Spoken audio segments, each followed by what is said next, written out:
pleasant good day to our viewers, and thank you for joining us here on this exclusive interview. Today we are here to speak about a campaign that was launched here in Dominica. Many women have been held prisoner by the embarrassment they feel about situations they have been through. They have lacked an avenue to voice their hurt and struggles, and we have a new initiative which has afforded a number of Dominican women and men the opportunity to share their stories of abuse via social media. And joining me to speak about this awareness campaign is Delroy Williams. Welcome. Thank you. Welcome. Thanks for having me. You're most welcome. Is it the first time that you're visiting our studio? Yes, it is. Well, I guess this is an avenue for you to come as much as you would like. Thanks. I will make use of it for sure. Now, Delroy, you along with a few others have launched this amazing campaign. And I was on my Facebook page just a few days ago, and I'm seeing this Leve Dominik hashtags. And I'm like, that looks interesting. So I opened it up, and then I was opened to a world of things that I did not even know existed. So you're here to speak about this campaign with us. Tell us more about Leve Dominik. Yes, Leve Dominik actually started because of a movement in Barbados called Life in Leggings. Right. It was started to assist women mainly to share their stories about harassment, sexual abuse, rape, discrimination. And I came across it on Facebook as well, and I was intrigued, and I contacted a fellow advocate, a friend of mine, Khadija Mo, and asked her about it, and because she was the one sharing the post. Okay. And then she told me what it was about, and I said, well, we should do something like that in Dominica, and especially since it's the 16 days of activism against elimination of violence against women. We decided to do it at this point in time, and we launched the campaign on Sunday the 27th, and since then it has exploded. Hundreds of women have come to us requesting that we post their stories of sexual violence, abuse, rape, molestation on Facebook, all of it being anonymous. A few women have chosen to post their own stories themselves publicly, so that removed the anonymity from the story, but still very powerful stories, very intriguing, very hurtful, some of them. Well, most of them, all of them in fact, have some element of hurt, but there's also given us some element of hope as well. Yes, because I mean, to come forward, and most of the posts that I've read about were the young women were abused at 5, 6, 7, 8-year-olds. I mean, it really touched me, and I really could not understand how men could allow themselves to abuse children in that manner. Now, the name of the campaign is Leve Dominik. How did you come about with that name? Well, it's interesting how we came about. At first, we wanted a hashtag that would intrigue everybody. Right. So we were thinking of Wake Up Whitey Kubuli. However, Whitey Kubuli is a difficult thing to spell, and we wanted something very short. And then we decided to use a Creole word that would intrigue everyone. So we came up with Leve Dominik, which could mean Wake Up Dominica or even Stand Up Dominica. So there we have two other hashtags that we could also use in collaboration with Leve Dominik. That's how we came about with the hashtag. Excellent. Now, Delroy, how has this campaign affected you? I mean, did you even think that when you started this campaign that it would be of this magnitude? Because I know you're probably overwhelmed with a lot of stories coming in. How has it affected you? Actually, when we started the campaign, within the first hour, we only had one post. And I was like, this is not going to catch on. And, you know, nobody's going to take it seriously. And then I encouraged a few friends of mine who I know personally who went through abuse to share their stories. And I told them that I would post it anonymously. Sorry. And then they said, well, why don't you encourage everyone to post, and you post for everybody anonymously? And I said, okay, that may maybe bring more persons to come out. And from the minutes I posted about the anonymously, it just flooded my inbox, messages after messages, and it is overwhelming. However, I'm happy to help. I'm happy to give persons the avenue to voice their stories. And it's true that sometimes these stories can be very, very hurtful, but just giving the women, the men and the men as well, the opportunity to voice their concerns, to voice their stories, it empowers them. And I think a lot of them are feeling even better that they have gotten that opportunity to share their stories. And it also shows the truth about this strength in numbers, because I mean, when you read the stories on Facebook, it makes you feel, well, if you've been abused as a child, it makes you want to tell your story, you know, to share your story with the rest of Dominica, with the rest of the world, in fact. So I think people coming forward gave other people the opportunity or the courage to come forward with their stories as well. Yes, most definitely. I think what it does, it creates a sort of a ripple effect, and you want to let persons know that they are not alone, that you as well have gone through some things, and that you have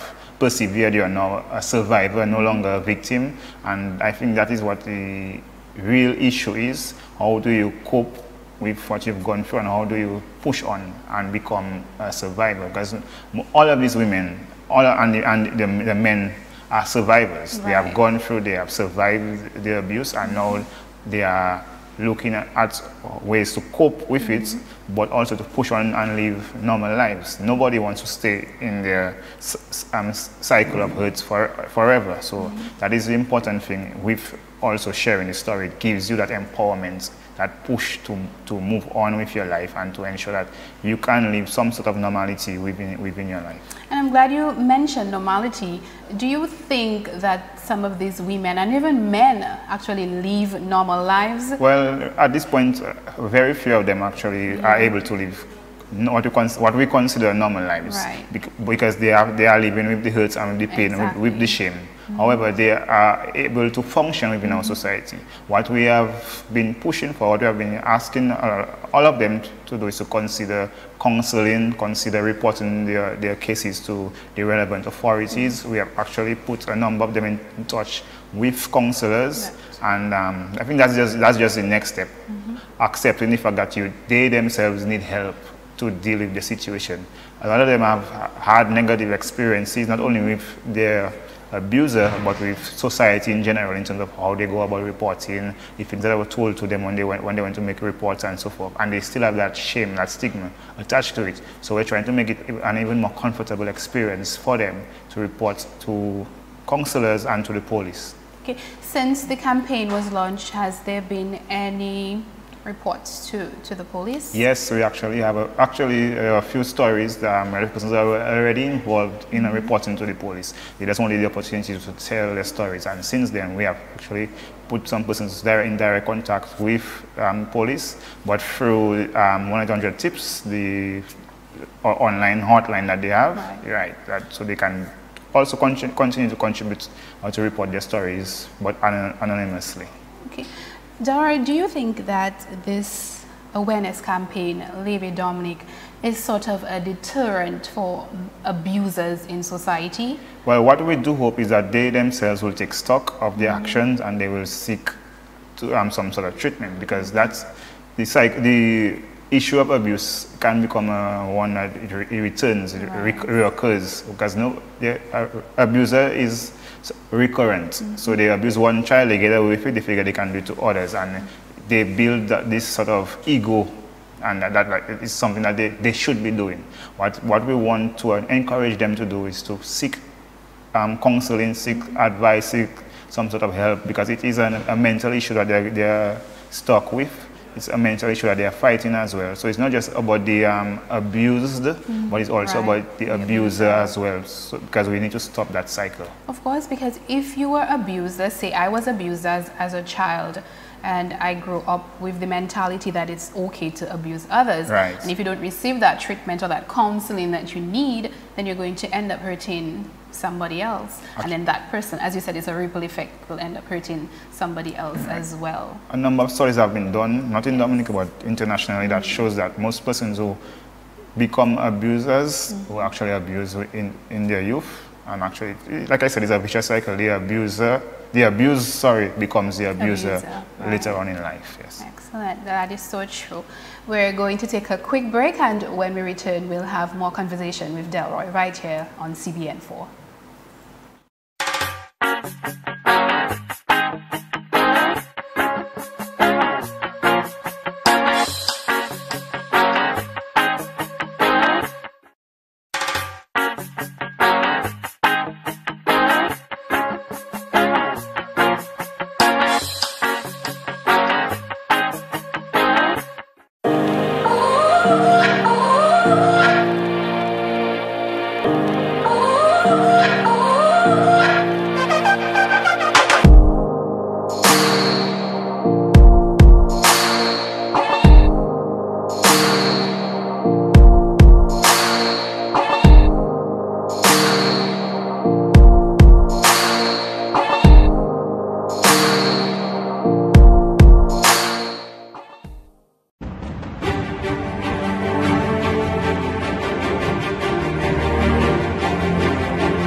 Welcome back to our exclusive interview here at CBN4. And for those of you who are just tuning in, joining me is Delroy Nestor Williams. And Delroy is here to speak to us today about an awareness campaign that was recently launched, Sunday in fact.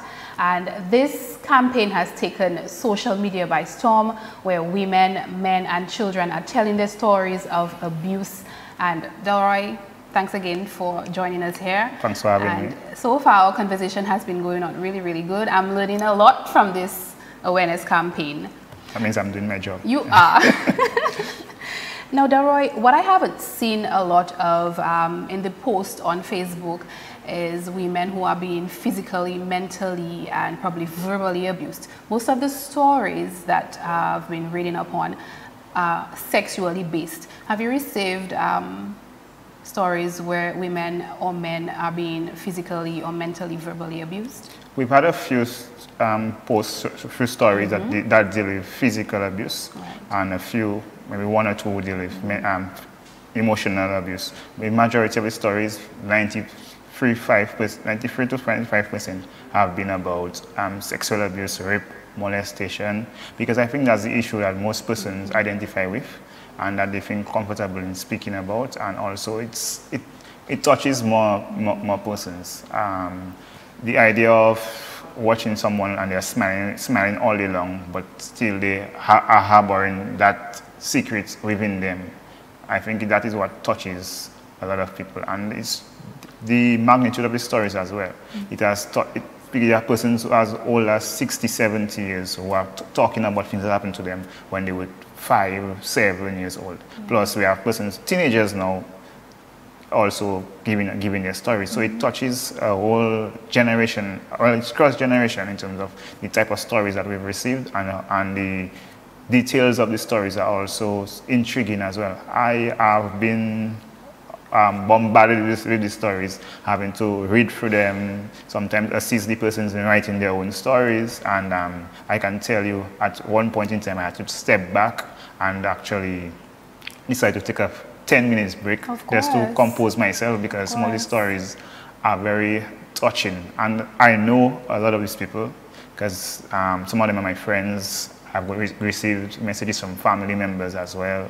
So at one point in time I was like, how are you?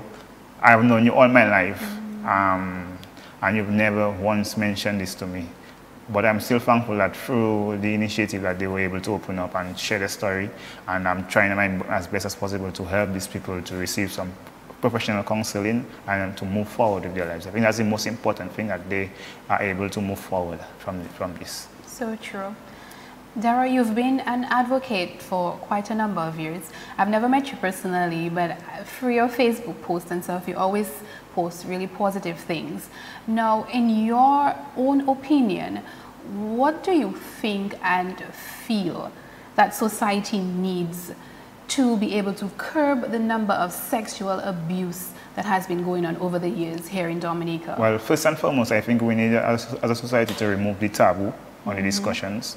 We need to openly and frankly discuss these issues, speak to these issues in parliament, on the street corners, community meetings, church meetings, ensure that we can speak to those things in an informed manner, not in a BEF type situation, but speak to the facts, speak to helping persons to overcome. I also think that one of the things we need to do is to teach parents how to relate to their children, or to discuss these issues with their children. Penis, vagina, sex are not bad words. We give them bad meanings because we are afraid to speak about them. So we need to openly and frankly discuss these things with our children, teach them about what is a good touch, what is a bad touch, what someone is not supposed to tell them, what someone is supposed to, how they are supposed to relate to one another as well, because a lot of the times it may not be an adult who introduces a child to any sexual behavior. It may just be another child, a peer, who innocently saw something and exposes your child to it. And it becomes this vicious cycle. So we have to speak to our children as early as possible. Early as 2 years? Once they have some form of understanding, we expose them slowly and to to the language, because there's a particular language that you use when you speak about these issues. And I think as a society we need more of that. Start as early as preschool and gradually, as the children develop, expose them to more and more. You don't want to frighten your child, but you have to make your child aware of what is possible in society, what is actually going, that's only possible, what is actually going on, the reality on the ground, and ensure that there's an open discussion, that the child can come to you and you yourself can discuss these things. And if, as a parent, you're having trouble in discussing these issues, go to someone that you're comfortable with, someone you can trust, and allow them to assist you in discussing the issue with your child. It's hard for parents, and I think a lot of the times lack of education to Delroy probably contributes to the fact that parents cannot speak to their children the way they're supposed to about sexual matters. That is true, but what I've also seen through the stories is that even some persons who received the guidance from their parents, the shock of the event can also cause them not to report the issue. Also, the reaction of the parents, when they hear their parents saying, "Oh, I will need to take a jail for my child." No child wants their parents to go to jail. So we shouldn't say that. No, we definitely should not say that, especially if we say it forcefully in front of the child. The child is taking that as something that you will actually do. You will take the law into your own hands. The next thing they know, their father their mother is in jail for 10, 15, yeah. 20 years for something that they feel is their fault. So we need to curb the enthusiasm when we speak in terms of those type of events. I also want to encourage parents to get involved in the awareness programs. Of course. The marches, the different campaigns by the Ministry of Gender, the Women's Council, all other agencies that are involved in raising awareness about these or similar issues, get involved, because it's not one agency to lead the way. Everybody has to play their part, and we have to know our roles in moving the discussion forward. And also to add, I think that some of these organizations should even have little workshops for parents, because I'm a parent myself. I have a 12-year-old son, and it was never really hard for me to talk to him about his sexual organs and sex and things, because we live in a society where with the touch of a button, they know and see everything. Right. So what's the point of hiding it when they can just go on Google and type what it is?